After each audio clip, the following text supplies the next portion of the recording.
কালকে মাস্টারদের মেরেছে। হ্যাঁ, আর আজকে সারা শহর বন্ধ।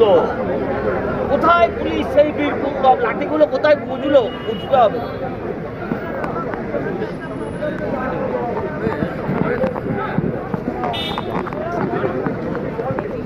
যে ছবি দেখা যাচ্ছে আমার স্ট্রিট, আপনার অত্যন্ত পরিচিত থানা, বলা হয় সজলঘাটের ছাত্র রাজনীতি আশেপাশেই ছিল।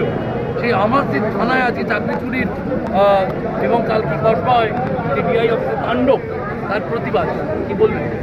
আমরা আসছি বলে পুলিশ রাস্তা ধুয়ে রেখেছে, পুলিশকে ধন্যবাদ জানাই। হ্যাঁ, আর ব্যাপারটা হচ্ছে পুলিশগুলো দাঁড়িয়ে দেখছে। এটা যদি আজকে না হয় আগামীকাল হতো, তাহলে কিন্তু দাঁড়িয়ে এতক্ষণ দেখতো না, লাঠি নিয়ে নেমে পড়তো। আজকে মেয়াদ চক্ষুলজ্জা খাতিরে সারা কলকাতা শহর বন্ধ হয়ে আছে, আর সারা কলকাতা শহর অবরুদ্ধ করে রেখেছে। হ্যাঁ, তো সেখানে কিন্তু একজন